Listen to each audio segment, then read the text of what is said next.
Produced from 1985 to 2009, the Mercury Sable ran alongside its Ford counterpart, the Taurus, for basically the entirety of its 24-year production run.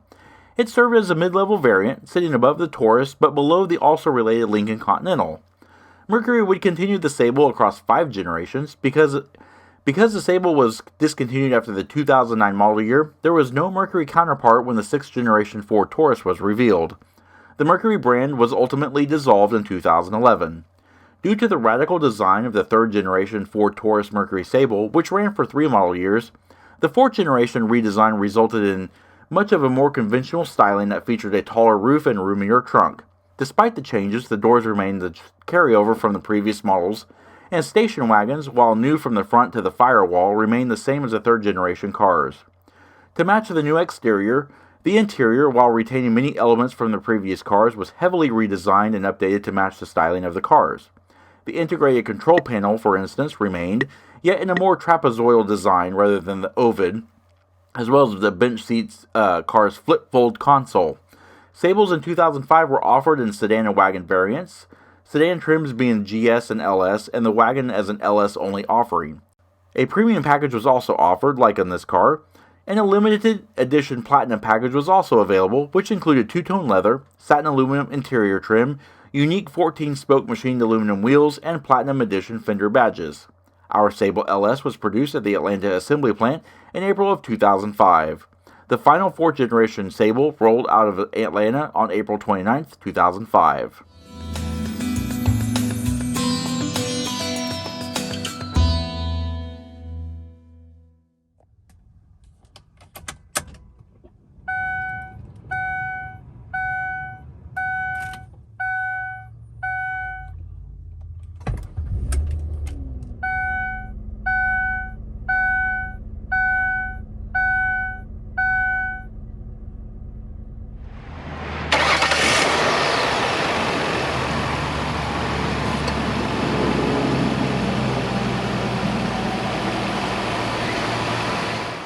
Hey everyone, in today's latest installment of the in-depth review series, we are taking a look at this very nice, very well preserved, very well equipped 2005 Mercury Sable. Now this Sable is in the LS trim. It is painted in the beautiful Merlot clear coat metallic. There's a leaf. And it features the light parchment leather interior. I do have full pricing on screen, and a full options list is in the description box below, so make sure you check that out. I am filming in kind of tight quarters today. It is a very full lot, but as you can see, just an absolutely gorgeous car. Today's review is going to be a full, detailed, in-depth review. We're going to cover everything from the exterior to the interior, powertrain, fuel economy, and everything else in between. Of course, the Taurus and Sables are front-wheel drive, and for GS vehicles, power is from the single overhead cam 3-liter Vulcan V6 engine. But in the LS trim cars like ours, power comes from the much more spirited 3-liter Duratec dual overhead cam 24-valve V6 engine. This engine is of cast aluminum block and head construction with electronic sequential multi-port fuel injection and a 10.5:1 compression ratio. This engine creates 200 horsepower at 5,500 RPM, and 207 pound-feet of torque at 4,500 RPM. The Mercury Sable can accelerate from 0 to 60 miles per hour in 8 seconds. 0 to 100 miles per hour comes in at 22.8 seconds, with the quarter mile hitting in at 16.1 seconds at 87.3 miles per hour. Its top speed is electronically limited to 112 miles per hour. The Sable comes equipped with an 18 US gallon fuel capacity, and it consumes 5 gallons per 100 miles driven, with an estimated total driving range of around 360 miles. EPA fuel economy ratings are 18 miles per gallon in the city, 25 miles per gallon on the highway, and a combined average of 20 miles per gallon. The sole available transmission in the Sable is Ford's electronically controlled 4-speed AX4N automatic with overdrive, and features a 3.96:1 axle ratio. Alright, now as we walk along the rear of the car, as you can see here, very nice, very elegant lines. Of course, we will show the the rear view styling in depth. Alrighty, take a look around the rear of the Sable. While it is directly related to the Taurus, the Sable actually has a lot more elegant, a little bit more conservative body lines than what the Taurus did. So the Taurus is more angular. Whereas the Sable has more of a coach roof line, this really radically sloping deck lid here, all the way down to the scallop trunk down here, into these really nicely flowing tail lights. This actually looks more like it should belong on a Lincoln product than it does a Mercury. It looks like it could be a Continental.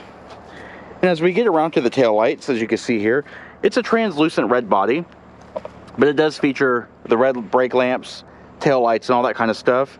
Behind the clear lens, you have an amber bulb for your turn indicators, and of course you have your reverse lamps back here, all incandescent lighting. Up on top, you have this really nice chrome plinth. It does have the Mercury logo square in the center, right above your license plate recess. And of course, we do have the Sable LS designation. And then over here on the right-hand side, we do have the keyhole for your trunk lid. Just a really pretty design back here, very timeless. You have kind of a vestigial spoiler back here, kind of goes upwards a little bit. It's probably for aerodynamics, but just a really elegant look back here. Now, as we walk along the profile of the car, I do have the dimensions on screen. As you can see, it's a fairly decent sized car for its class, and just has a really nice elegant look to it. It doesn't look like it would be related to the Taurus. It actually looks like it should be a Continental, but it in fact is a Mercury. It does have the really characteristic Lincoln, almost Lincoln-esque flowing lines on the rear, especially. Gives it a very nice look to it. And as we fly over the top here, as you can see, it does have a sunroof. Steering is hydraulic power assisted vehicle speed sensitive variable rate with 2.9 turns lock to lock and a 17.0 to 1 overall steering ratio. The Taurus and Sable feature a 39.8 foot turning radius. Wheels on this car are LS standard 16 by 6 inch 6 spoke machined aluminums, and they are shot in 250/60 R16 General Ultimax RT43 all-season tires. Brakes are hydraulic power-assisted front and disc rear drums with ABS and traction control as part of the $595 secure package. Up front, we have 10.9-inch ventilated rotors with 8.9-inch vented drums in the rear. Only the wagons retain the four-wheel disc brake setup. The brakes can halt the Sable from 70 miles per hour to 0 in around 196 feet. Alright, then walking around the front, of course, like we did in the rear, we're going to cover the front in depth. But it just looks really, really nice. That waterfall grille, those really nice styled headlamps. Just overall, just a beautiful car. Alright, now as we walk along the front and take a look at the front end detail of the Sable, even though it is directly related to the Taurus, as I stated in the previous, the rear view clip, the front view is much more elegant, much more refined than the Taurus, while it still retains a lot of the shared body panels. One thing I do like is the body color mirror skull caps, and they are just mounted to the A-pillars. Really nice flowing fenders, and the scalloped hood flows all the way down to this really nice, almost Mercedes-Benz-esque waterfall slope. Clear lens composite halogen headlamps.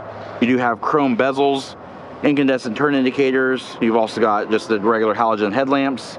Down below, halogen fog lamps. Really nice waterfall Mercury grille. Just overall a really nice appearance. I really like the way these cars look.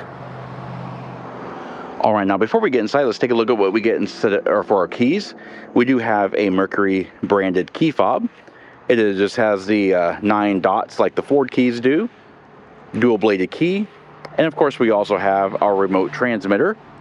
Simple buttons here: lock, unlock, trunk release, and panic alarm.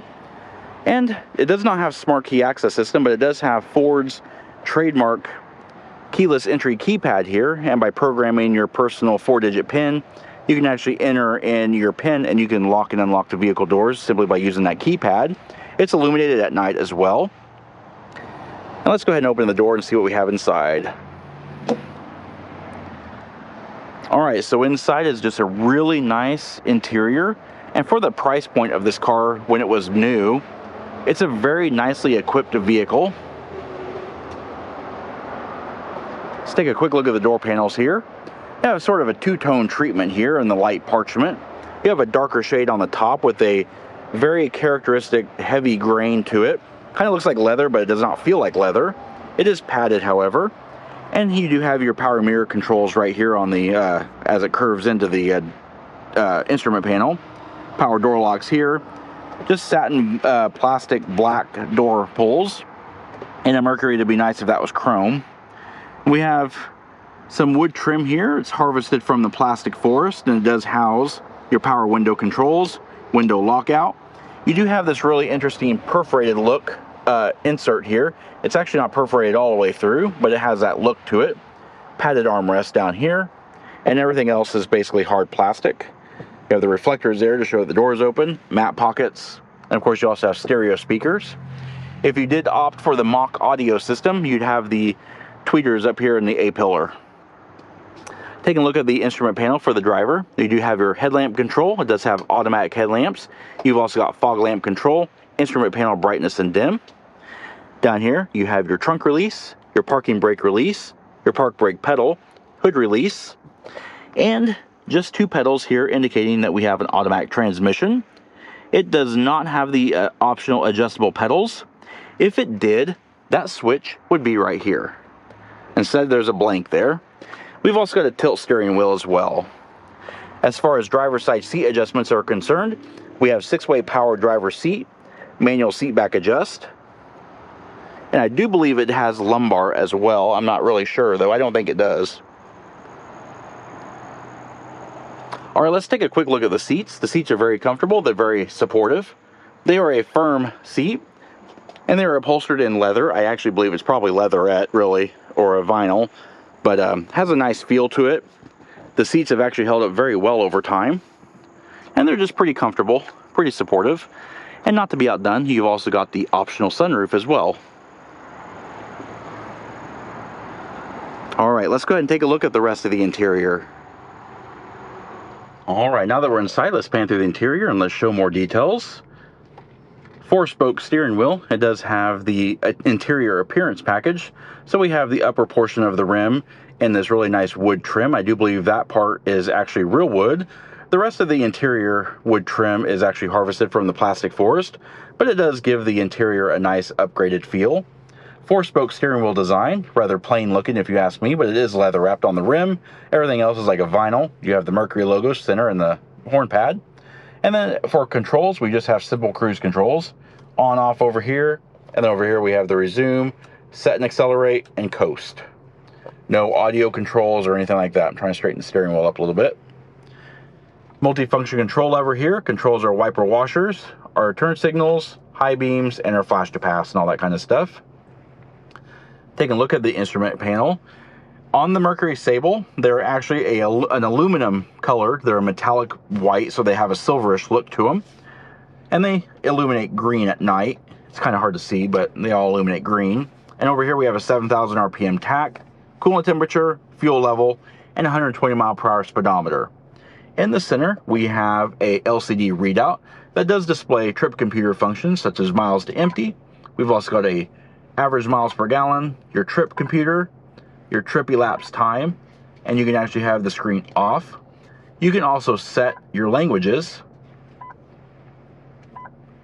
set it to metric.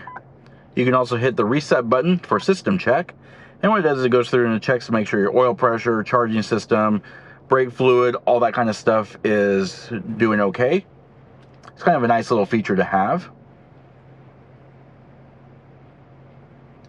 And then it will just reset back to what you had on last. And this little panel here, if you didn't notice it, is blank, and that would be if you have a column shift. That would actually be your Prindle display. Since we have a console shifter, we don't have to worry about that.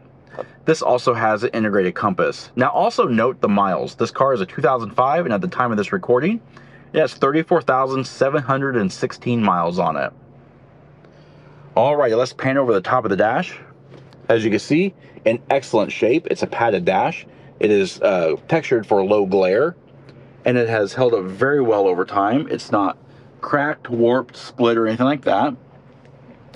Down here on the passenger side, we do have a nice sizable glove box. It does have the owner's manual inside. Taking a look at this center console here, our trip computer buttons here, set, info, and reset.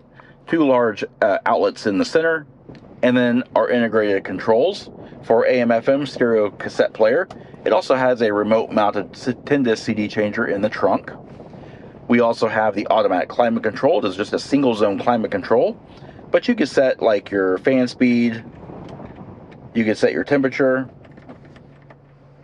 You also, these buttons here also do front and rear defroster. Panel distribution is here, and it all shows up on your screen as well. Recirculate here, AC, turn the entire system off, turn the entire system on auto. Interestingly, it does not show outside temperature display, unless I'm missing it. Anyway, let's move the shifter out of the way, because down in the center console we have some interesting stuff. Nice deep storage pad here. It does have a removable and cleanable rubber mat, and it is augmented with a 12-volt power point. We've got a fold-out ashtray, and we've also got another 12-volt 10-amp outlet down below. It's kind of hard to see in this video, but it is down there, so you have a power point here and there. Small little trinket tray, coin slot, and take a look at the center console now. Enormous amount of wood. This would even be a lot of wood for like a Mercedes-Benz or anything like that. Even the shift lever, the plastic is styled as a burl wood with a chrome release knob. Humongous prindle down here, just very much at a glance. There is no sport mode, there's no manual shift mode or anything like that. The rest of the console is pretty plain. You do have dual cup holders.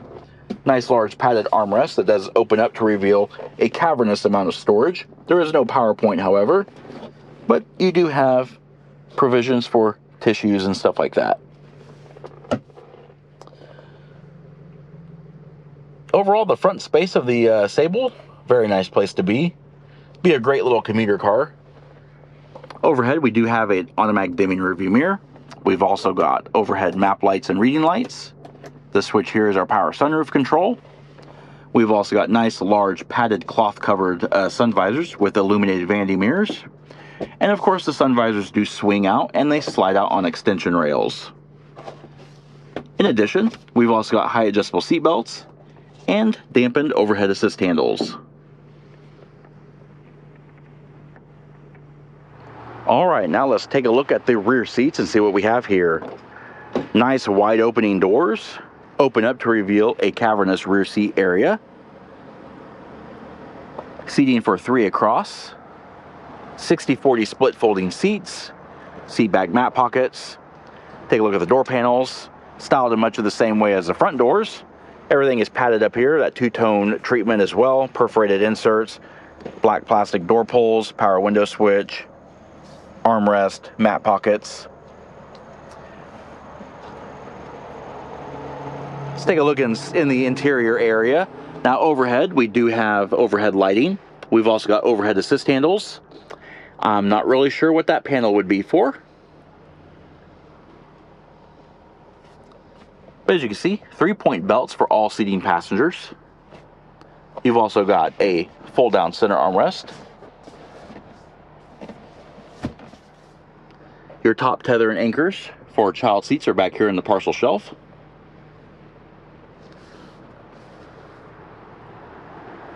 Nice amount of leg room.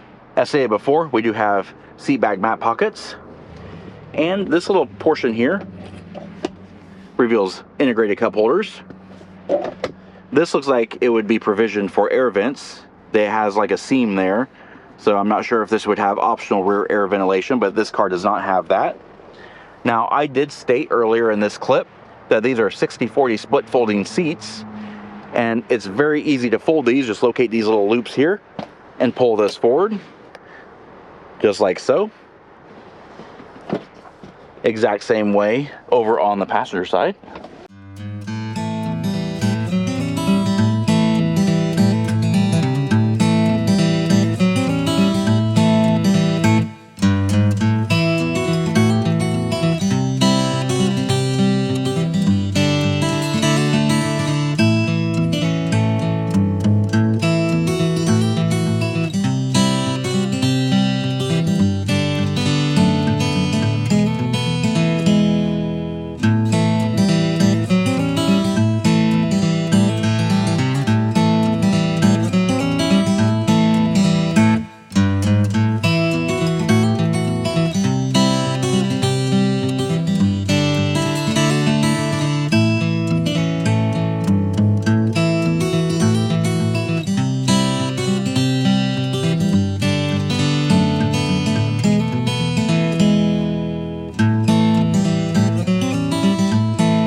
Alright, there are 3 ways to open the trunk. The first way, most convenient way, is pressing this button in the driver's side instrument panel right underneath the headlamp switch. Pressing that button will release the trunk for you. You can also use the key, just stick it in the keyhole, and then turn it to the right, and that'll pop the trunk. Or you can just press and hold the key fob switch, and that'll pop your trunk open for you. It's spring loaded. As you can see, opens up fairly nice and high. With that cutout, it does have a fairly low lift over height as well. And what we have is a very spacious trunk here. It is carpeted and is also illuminated by this light right here. However, the trunk lid itself does not have any kind of carpeting or any kind of dampening. You do have an emergency release handle though. Here is the aforementioned 10-disc CD changer mounted here in the trunk. Inside the trunk, you've also got these little molded plastic storage trays on the left and the right hand side. And just overall, just a very nice, spacious area. Underneath the floor mat, you do have a compact spare tire with jack and tools. To close the trunk is an easy affair. Just like that. And there you have it, the detailed in-depth review of the 2005 Mercury Sable. We do hope you found the video informative, and if you did, please comment down below. Also, don't forget to hit the like button and subscribe. Check out our Facebook page at facebook.com/neighborhoodcarreviews and our Instagram channel at BrensoJ1. And of course, as always, thanks for watching.